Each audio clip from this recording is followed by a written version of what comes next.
Começando o segundo bloco da primeira aula sobre prescrição e decadência, vamos continuar aqui compartilhando os slides com vocês. E aquele caderno completaço para ser o guia de um bom estudo. Falamos, então, do artigo 190. Artigo 191. A renúncia da prescrição pode ser expressa ou tácita, e só valerá sendo feita sem prejuízo de terceiro, depois que a prescrição se consumar. Tácita é a renúncia quando se presume de fatos do interessado incompatíveis com a prescrição.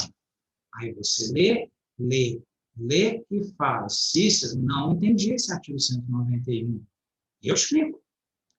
A prescrição é a perda do prazo que você tinha para entrar com uma ação e cobrar um crédito teu. O crédito de um contrato, o crédito de um prejuízo que você sofreu de um ato ilícito, da mesma forma que a prescrição é o prazo que você tem devedor para ser cobrado das dívidas de um contrato e o prazo que você, devedor, tem para ser cobrado de um ressarcimento de um ato ilícito e dos prejuízos que você causou ou é obrigado a analisar. Então, é o seguinte aqui. O prazo que eu tenho para pagar uma dívida contratual, ser cobrado por ela, é de 5 anos. Já se passaram 10. Eu posso ir lá e pagar essa dívida? Posso. O direito não está morto. O que se extinguiu foi a pretensão de cobrar ele na justiça. Mas eu posso pagar uma dívida prescrita. Uma dívida prescrita não é uma dívida ilícita. Uma dívida prescrita ela é tida como uma obrigação natural. Eu sei que eu estou devendo. Ah, mas a lei não te obriga mais a pagar porque já passou o prazo. Não, a lei não me obriga. Mas eu quero. A minha moral me obriga. É uma dívida natural, é uma dívida moral. Posso pagar uma dívida prescrita. E eu vou colocar isso no papel. Tenho conhecimento que já passou o prazo lá do artigo 206.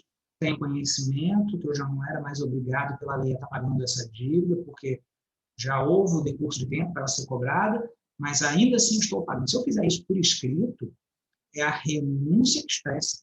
Eu não era mais obrigado a pagar, porque o crédito já prescreveu, porque a dívida já prescreveu, mas eu fui lá e paguei, e posso pagar, e de forma muito consciente. Ou então, se eu pagar uma dívida prescrita, mesmo não sabendo que ela estava prescrita, é a renúncia tácita. Eu não era mais obrigado a pagar, fui lá e paguei, mas eu não sabia. Desconhecer a lei não te livra das consequências que a lei prevê. E o pagamento de uma dívida prescrita não é considerado um pagamento ilícito. Não é considerado enriquecimento ilícito, nem enriquecimento sem causa de quem está recebendo. Ele é tido como uma dívida natural, como uma dívida moral, e ela pode ser paga. Então, eu posso sim abrir mão da prescrição que me beneficiava. E posso fazer isso de forma expressa ou de forma tácita. Então, diferente da decadência legal, quando a gente estiver estudando decadência, a decadência não pode ser renunciada. A prescrição pode, de forma expressa ou tácita, como a gente viu aí no artigo 191. Os prazos de prescrição, já estou falando aqui do artigo 192, tá? Os prazos de prescrição não podem ser alterados por acordo das partes.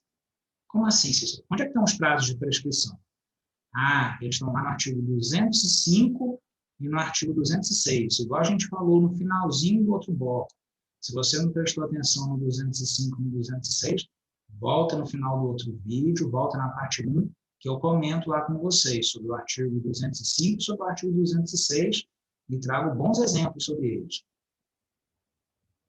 Esses prazos, eles estão previstos em lei. A decadência, a gente vai ver que ela tem a decadência legal e convencional.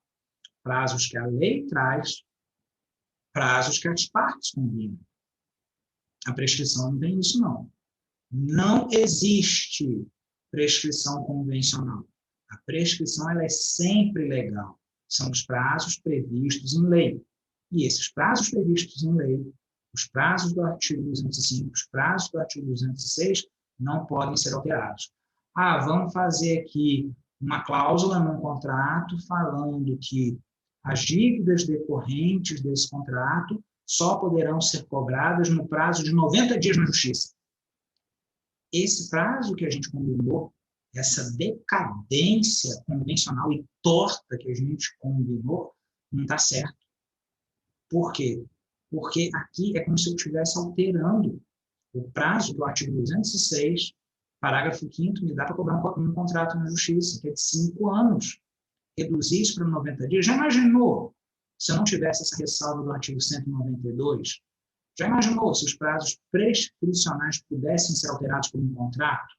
E do jeito que a gente não lê contrato que a gente assina, sobretudo esses contratos que vêm pela internet, a gente abre lá determinado site, faz determinada compra, contrata determinado serviço, aparece aquele contrato gigantesco na tela, a gente não lê nada. A gente pega a barra de colar, empurra ela toda para baixo e mente 2 vezes, né? Clica ali no quadradinho, lê e concorda com os termos e condições de juros, não leu nada, não concorda com nada. Ali no meio do contrato está falando que se a lei te dá um prazo de 5 anos para estar cobrando um crédito na justiça, você abre mão desse prazo e você topa que o prazo seja de 90. Abrir mão da prescrição e pagar uma dívida que já está prescrita é uma coisa. Mexer no prazo prescricional é outra. Quando eu falo no artigo anterior, renunciou à prescrição, eu não renunciei ao direito, eu não renunciei à obrigação, eu paguei uma dívida que eu não era obrigado a pagar. Eu posso fazer isso de forma expressa ou de forma tácita. Muito consciente do que eu estou fazendo, nem tanto. Mas isso é do artigo 191. O artigo 192 está falando que eu não posso mexer no prazo que a lei estabelece.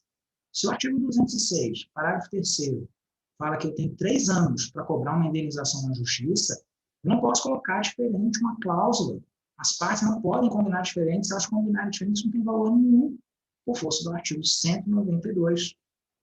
Então, explicando aí o artigo 192, os prazos previstos no artigo 205 e no artigo 206 do Código Civil simplesmente não podem ser alterados pelas partes.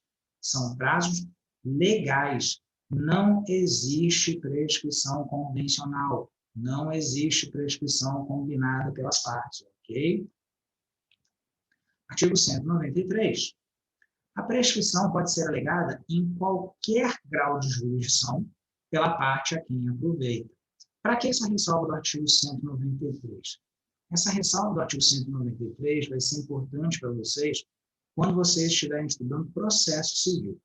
Quando vocês estiverem estudando processo civil, vocês vão ver que existe um fenômeno chamado preclusão.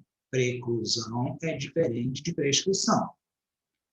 Prescrição é a perda da pretensão de cobrar um direito na justiça porque eu deixei o prazo correr. Preclusão é a perda da oportunidade de praticar um ato processual também porque eu deixei o prazo correr. Mas qual que é a diferença, Cícero? Prescrição é o prazo de cobrar por alguma coisa. Preclusão, eu perdi o prazo de praticar um ato no processo, eu perdi uma oportunidade processual. Tudo que eu quiser me defender de uma ação na justiça, o momento oportuno para essa defesa se chama contestação. É a oportunidade que eu tenho, via de regra, para me defender de uma ação judicial, de uma ação de conhecimento, de uma ação declaratória, de uma ação ordinária. A oportunidade que eu tenho de me defender é a contestação. Todas as teses que eu quiser trazer de defesa, eu trago na contestação. Agora, quando deu entrada na ação, vamos dizer que a causa ainda não estava prescrita. Deu entrada na ação e o réu foi mandado, mandaram citar o réu, a gente vai ver na próxima aula que mandar citar o réu, o despacho de citação do réu para que ele possa se defender de uma ação, isso interrompe a prescrição. Estava correndo o reloginho da prescrição. 1 ano, 2 anos, 3 anos, 4 anos, 5 anos, ou no máximo 10 anos. Esse reloginho estava correndo para que a pessoa cobrasse o seu crédito na justiça. A partir do momento que ela entra com a ação e é determinada a citação do réu, esse relógio zero e começa a contar do zero. Mas não quer dizer que a prescrição não possa acontecer de novo. Então, imagina que Eu tinha 3 anos para cobrar uma indenização na justiça e eu esperei 2. Com 2 anos eu entrei com a ação e o réu foi citado. O reloginho da prescrição não está quebrado de vez. O cronômetro dela foi zerado e volta a contar de novo. E não é difícil que num processo, esse processo fique parado, que ele não tenha movimentação, que ele não seja resolvido, que ele não tenha sentença, e eu tenho que ficar de olho, porque a prescrição pode acontecer durante o processo. É a chamada de prescrição intercorrente. Então, a prescrição, ela pode ser que em primeira instância não tinha acontecido, mas entre a sentença e um recurso, dependendo do que aconteça ou não dentro do processo, a prescrição pode acontecer ali dentro. E, mesmo assim, o camarada deu a entrada numa ação que estava prescrita. O meu advogado comeu mosca.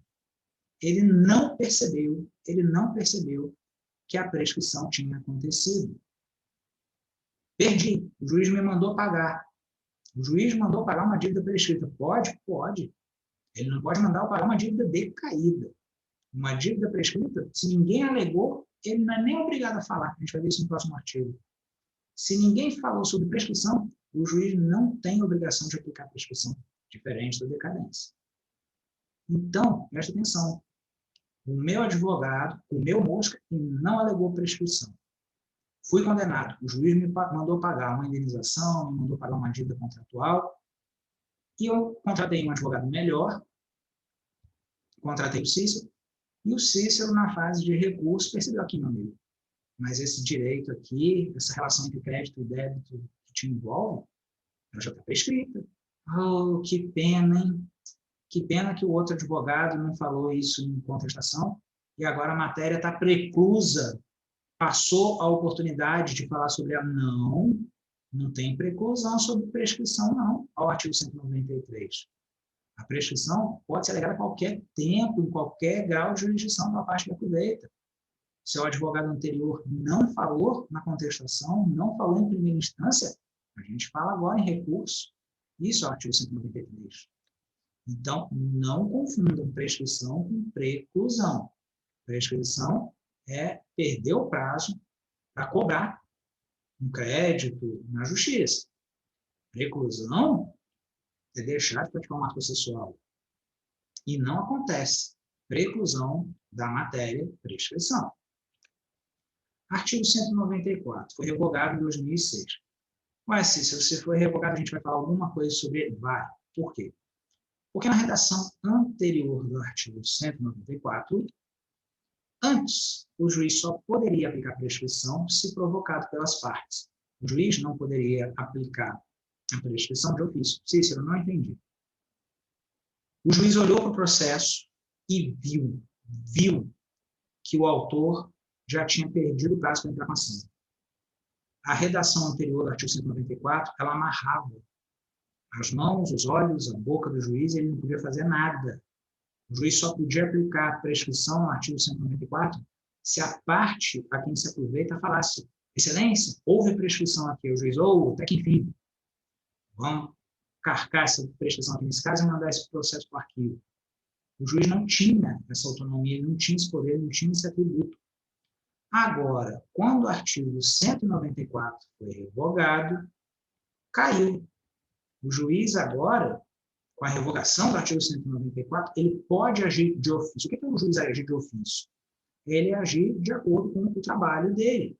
O ofício é o trabalho dele, são as atribuições que ele tem, mesmo que ninguém provoque ele. Via de regra, o juiz fica quietinho, só esperando ser provocado.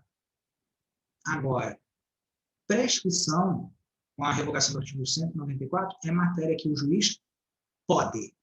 O juiz pode aplicar a prescrição, mesmo que as partes não tenham falado nada sobre isso. Poder e dever é diferente? Sim, poder e dever é diferente. O juiz, aqui, ele pode. Não é que ele deve. É uma faculdade do juiz. Palavra interessante para vocês anotarem aí agora. É uma faculdade do juiz, ele vai ou não vai aplicar a prescrição. E geralmente ele aplica porque é menos um processo para ele julgar. Entra na cota dos processos resolvidos e extintos com resolução de mérito, como eu expliquei para vocês no começo do bloco anterior. Artigo 195. Os relativamente incapazes e as pessoas jurídicas têm ação contra os seus assistentes ou representantes legais que deram causa à prescrição ou não alegaram oportunamente. Os relativamente incapazes, que a gente estuda no artigo 4º do Código Civil, e as pessoas jurídicas, como, por exemplo, uma sociedade empresarial, eles não têm o total gerenciamento da sua vida. Eles dependem, no caso do relativamente incapaz, de um assistente. Das pessoas jurídicas, os representantes. Aqui está como representantes legais, mas pode ser um representante, né, estatutário, o estatuto ou o contrato social prevê. Então, aqui melhora a redação desse artigo aí, amplia um pouquinho ele. Preste atenção. Se o assistente não correu atrás de um direito do relativamente incapaz, por quê? Contra o absolutamente incapaz, a gente vai ver na próxima aula que ele não sofre prejuízo. Não corre, nem começa a contar o cronômetro da prescrição contra o absolutamente incapaz. Contra a hipótese do artigo 3º, não se fala em prescrição.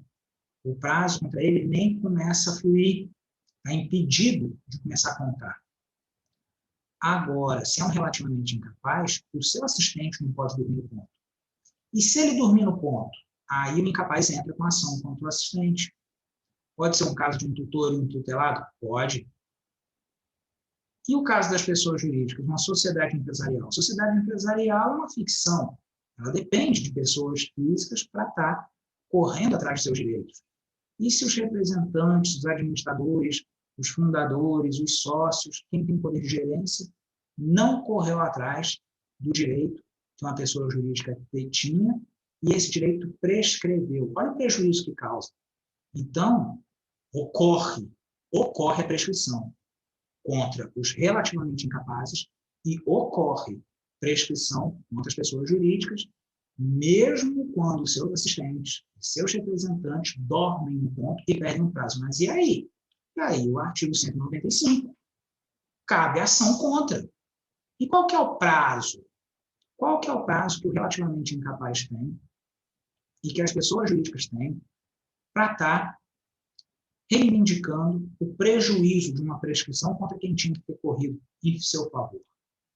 No artigo 206, parágrafo 3º, inciso 7 do Código Civil, é o prazo que a pessoa jurídica tem para entrar com ação contra os seus fundadores, os seus administradores, e isso inclui os prejuízos resultantes, inclusive da inércia que causou prescrição. E no artigo 206, parágrafo 4º do Código Civil, é o prazo de 4 anos que os tutelados têm para entrar na justiça contra os tutores, pela má administração do bem, pela má gestão do bem, e também para reivindicar os prejuízos que tenham sido causados pelos seus representantes ou assistentes que dormiram no ponto. Tem uma leve polêmica aqui, se esse prazo seria de 3 anos ao invés de 4. Por quê? Porque todo prazo de ressarcimento, via de regra, ele é de 3 anos. Mas se for uma situação específica entre tutor e tutelado, o parágrafo 4º tem uma regra mais especializada e mais benéfica. Artigo 196. A prescrição iniciada contra uma pessoa continua a correr contra o seu sucessor. Não entendi. Eu tenho prazo de 5 anos para cobrar uma dívida contratual. O meu devedor morre passados 2 anos. Reinicia o relógio?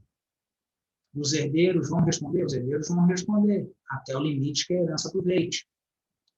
E como é que fica o prazo? O prazo não tem interferência nenhuma. A prescrição iniciada contra uma pessoa continua a correr contra o seu sucessor. Não tem pause, não tem stop, não tem impedimento, não tem interrupção, não tem suspensão. O prazo continua fluindo. E não vou falar do ponto onde parou, porque nem parou. E se eu, credor, morro? A mesma história. Eu tinha 5 anos para cobrar alguém. Passaram-se 2, morri. O Léo, meu herdeiro, meu sucessor, continua tendo 3 anos para entrar com essa ação. A morte do devedor ou credor, portanto, não é causa de suspensão ou interrupção da prescrição. E agora que a gente falou dos artigos mais importantes sobre prescrição, falta falar sobre decadência, que a gente vai ver do artigo 207 ao artigo 211 do Código Civil. A decadência é a perda de um direito potestativo. E o que vem a ser um direito potestativo? O direito potestativo é aquele que se impõe à outra parte. Como assim? Um direito que não tem resistência. Eu não tenho o que falar contra esse direito. Ainda não entendi. O direito potestativo, ele nasce da lei, ele pode nascer de um contrato ou até mesmo de um testamento. E os exemplos que a gente vai trabalhar junto aqui. É o prazo que eu tenho para exercer, constituir ou negar direitos. Aqui eu não estou cobrando ninguém na justiça. Aqui eu quero que um direito meu seja constituído, eu quero que um direito de outra pessoa seja negado, ou eu quero simplesmente exercer um direito meu, mesmo que não seja nem na justiça, mesmo que seja fora da justiça, é o prazo que eu tenho para exercer aquele direito. Exemplos que a gente já viu e talvez vocês não tenham percebido que a gente estava falando sobre decadência. Eu tenho, por exemplo, o artigo 119, parágrafo único do Código Civil. Foi quando a gente falou de representação convencional. Quando, por exemplo, um advogado está atuando em conflito de interesses, ele está advogando para concorrentes, e isso, além de toda uma questão ética, eu tenho o parágrafo único do artigo 119 do Código Civil falando que há um prazo decadencial de 180 dias para que eu reclame aquela postura de um representante convencional que atua em conflito de interesses. Esse prazo de 180 dias não é um prazo prescricional, ele é um prazo decadencial. Eu não estou cobrando nada, eu não estou cobrando nada do advogado de justiça. Eu simplesmente quero derrubar aquela representação convencional. Eu quero que os seus efeitos deixem de existir porque ele estava agindo de forma incompatível com a melhor defesa do interesse do cliente dele. Da mesma forma, o que a gente estudou no artigo 178 do Código Civil, as ações anulatórias. Lembra daquele prazo de 4 anos que eu tenho para entrar com uma ação anulatória, para reclamar um vício, um defeito de um negócio jurídico? Pois é, esse prazo de 4 anos é um prazo de decadência. Eu não estou cobrando nada da pessoa na justiça. O que eu quero é simplesmente derrubar um negócio. Ah, mas e quando eu peço perdas e danos? Quando eu pedir perdas e danos, aí é uma questão indenizatória, aí eu tenho que olhar o prazo prescricional do artigo 206, parágrafo 3º. Agora, simplesmente para derrubar um processo viciado por erro, por dolo, por coação, por estágio de necessidade, por lesão, e até mesmo por fraude contra credores, como a gente vê aqui no artigo 178, eu tenho um prazo decadencial de 4 anos. Esse prazo corre fluido. Não tem interrupção, não tem suspensão, não tem impedimento. Então, outro exemplo que a gente já tinha visto, decadência. Eu não estou cobrando nada de ninguém na justiça. Eu só quero que aquele contrato seja anulado. Eu quero que esse direito seja constituído. Ou que direitos da outra parte sejam negados. Mas não estou cobrando, a princípio, nada de ninguém. E o outro exemplo, muito mais fácil da gente entender, é o artigo 49 do Código de Defesa do Consumidor, o direito de arrependimento. No direito de arrependimento, previsto no artigo 49 do CDC, eu tenho o prazo de 7 dias para devolver o produto de uma compra online. Esse é um exemplo que eu sempre bato com vocês. Esse prazo de 7 dias é um direito potestativo. Ele se impõe a outra parte. Comprei pela internet um computador. Não gostei. Está dentro do prazo de 7 dias, quero devolver. A outra parte não tem o que fazer, não tem o que reclamar. Ela não tem como contestar esse direito meu. Vou devolver e pronto. Por quê? Porque eu não gostei, porque eu não quero, me arrependi. Esse é um direito potestativo agora. Se passar o prazo de 7 dias, esse direito meu decaiu. Eu perdi esse direito de arrependimento. Posso reclamar outras coisas. Arrependimento, não posso mais exercer esse direito, porque eu dormi no ponto, fiquei inerte. e o prazo se esgotou. Eu encerro aqui o segundo bloco e hoje, excepcionalmente, a gente tem um terceiro bloco para falar do artigo 207 ao artigo 211 do Código Civil.